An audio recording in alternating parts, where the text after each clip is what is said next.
माननीय वामन मेश्राम साहब को, जो कि भारत मुक्ति मोर्चा के राष्ट्रीय अध्यक्ष हैं और आज छत्तीसगढ़ में हंसदो जंगल बचाओ के आंदोलन को समर्थन करने आए हैं, जो 10 साल से चल रहा है। काफी उत्साह भरा यहाँ पे माहौल है और बहुत बड़े निर्णायक मोड़ आने वाले हैं।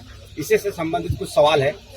सर, आदिवासियों के ऊपर पूरे छत्तीसगढ़ में बहुतायत से इनके ऊपर अन्याय अत्याचार किया जा रहा है और भारत देश के जो छत्तीसगढ़ के जो तमाम आदिवासी हैं, राष्ट्रीय आदिवासी एकता परिषद के साथ में मिलके और आपके दिशा निर्देशन में 5वीं अनुसूची का इम्प्लीमेंटेशन में काम करना चाह रहे हैं। सर, इसके संदर्भ में आपसे थोड़ा सा जानकारी चाहिए। इसका लिखित प्रस्ताव अगर हमारे पास भेज दिया जाए तो थोड़ा सा बैठे रहेंगे, समर्थन करेंगे, क्योंकि हम लोग व्यवस्थित करेंगे, चलाना होगा बताएंगे। इसके बाद जी।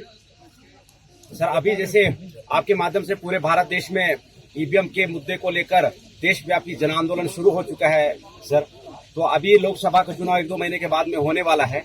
आप ईवीएम के मुद्दे के संदर्भ में हमारे छत्तीसगढ़ के तमाम जो साथी लोग हैं, दर्शक लोग हैं, जो आपके नेशनल इंटरनेशनल में हैं, उनके माध्यम से उनके लिए आप क्या संदेश देना चाहेंगे? चुनाव आयोग ईवीएम को बदलकर बैलेट पेपर पर अगर चुनाव नहीं लाता है तो हम आने वाले चुनाव में उसके लिए ईवीएम मशीन फोड़ने के लिए 15 लाख कमेटियां बना रहे हैं।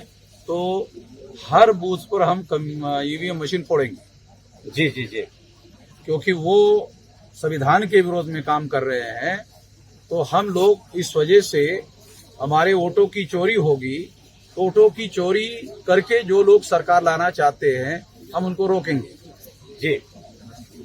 और सर, आप जैसे अभी हमने यहाँ पे आपको सुना कि 2030 में जो व्यवस्था परिवर्तन को जो बदलाव होना होगा, इस टाइप का जो आपके माध्यम से यहाँ पे सुनने को मिला, ये जो व्यवस्था परिवर्तन की लड़ाई पूरे भारत में बड़ी जोर शोर से दिख रही है। मुझे ऐसा लग रहा है सर, ये 2030 तक नहीं जाएगा, बल्कि ऐसा लगता है कि ये 25-26 में हो जाएगा, इस टाइप का।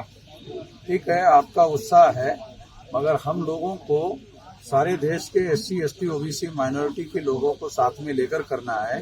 तो इस वजह से मैं कह रहा हूँ कि लोगों को साथ में लेकर ये आंदोलन करेंगे, ताकि ये आंदोलन नहीं रहना चाहिए, ये जन आंदोलन होना चाहिए सर। कोई इनके समर्थन में नहीं रहना चाहिए। जी।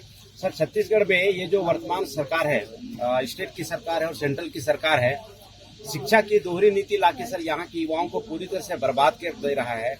जहाँ पे इन्होंने नियम बनाया है कि कक्षा 8वीं, 10वीं और 12वीं तक फ्री में पास करना है, और हम लोग आपके माध्यम से हमारे छत्तीसगढ़ के जो युवाओं को एक पाठ्यक्रम हो पाए, इसके संदर्भ में आपसे हम लोग सलाह लेना चाह रहे हैं। सिर्फ एक पाठ्यक्रम।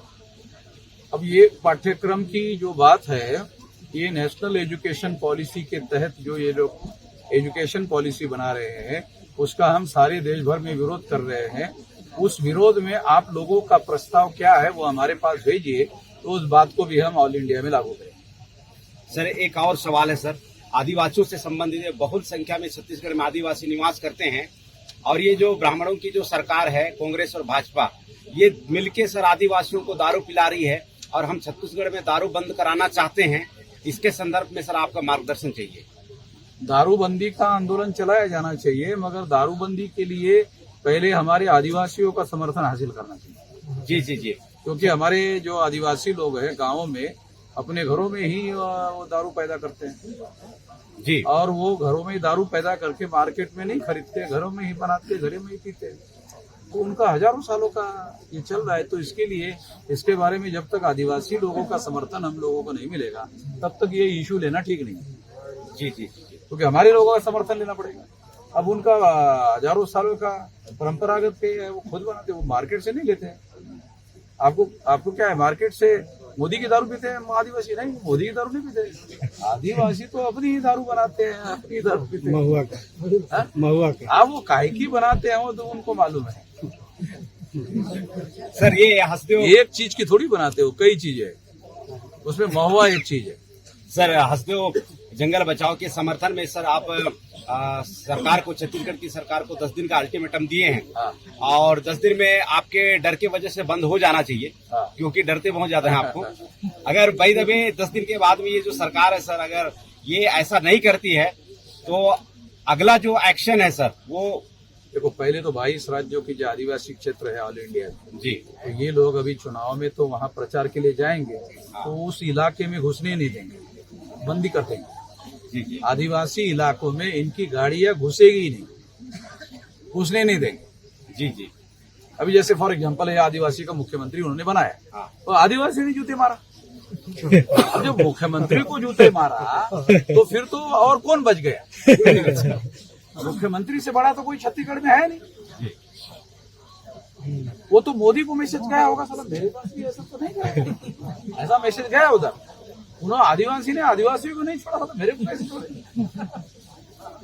सर, मुख्यमंत्री विष्णुदेव साय और कथावाचक धीरेन्द्र शास्त्री के ऊपर सर कुनकुरी में 9 तारीख को FIR करने की सूचना दर्ज की गई है और इन्होंने गैर संवैधानिक तरीके से सर आर्टिकल 25 का वायलेंस किया गया था और ये भारत मुक्ति मोर्चा के बैनर पे हुआ है और इस लड़ाई को छत्तीसगढ़ के जो मूल निवासी हैं लड़ना चाहते हैं।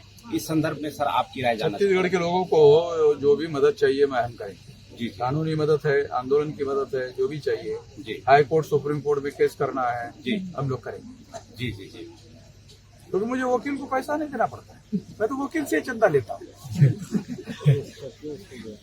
वकील मेरे से पैसा नहीं लेता, मैं वकील को दूसरी 10 केस दे देता हूँ।